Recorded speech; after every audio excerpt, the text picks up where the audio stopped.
नमस्कार मित्रांनो, आपण 3-4 दिवसापासून एक घटना पाहत आहात. एक कुटुंब तेलंगणाहून त्या खानदेश पाचोऱ्याकडे येण्यासाठी निघालं होतं आणि त्या कुटुंब अचानक गायब झालं अशी बातमी पसरली आणि सर्व लोक त्यांना शोधायला लागले. आमच्याही संघर्ष ग्रुपचे पदाधिकारी, संस्थापक अध्यक्ष आम्ही सर्व शोधाशोध करत होतो. व्हॉट्सअपच्या माध्यमातून त्यांना टाकत होतो.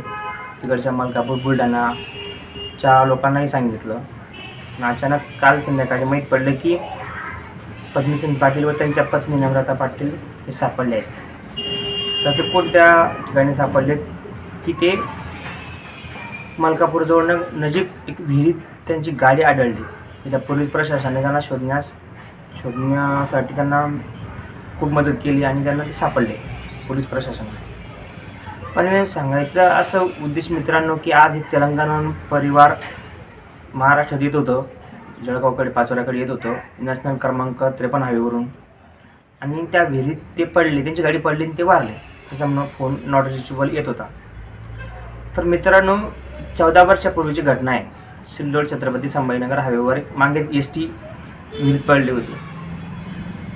मागेच सटाण्याकडे एक विहिरीत बस पडली होती, त्यात अपघात पण झाला होता. असे शेकडो लोक ह्या अशा विहिरीच्या अपघातातून वारले. मागेच एक जालना जिल्ह्यात पण विहिरीत गाडी पडून लोक वारले.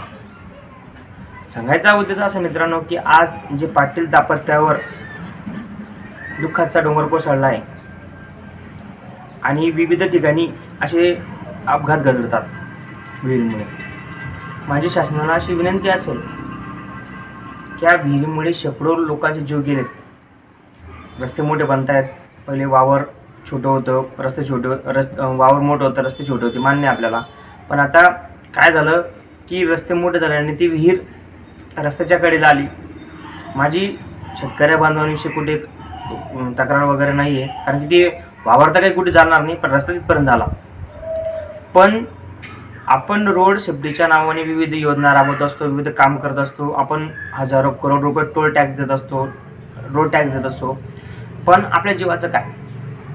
माझी या व्हिडिओतून अशी विनंती असेल की त्या ज्या विहिरी आहेत रस्त्याच्या कडेला, त्या रस्त्याच्या कडेला उपाययोजना म्हणून शासनाने त्या विहिरींजवळ काहीतरी फलक लावावे. जसं की आपण गतिरोधक लावतो, धोका आहे, पुढे टर्न आहे, असे जरी फलक असतात, जर त्या विहिरीजवळ असे काही फलक लावले तर जेणेकरून आपण त्या विहिरीपासून संरक्षण करू शकतो आपलं स्वतःचं.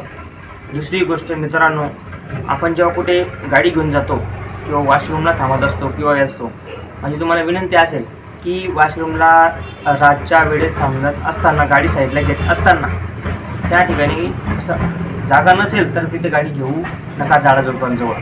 कारण का, तर जिथं जागा असेल तिथंच ती चांगली जागा असेल तिथंच ती गाडी उभी करा.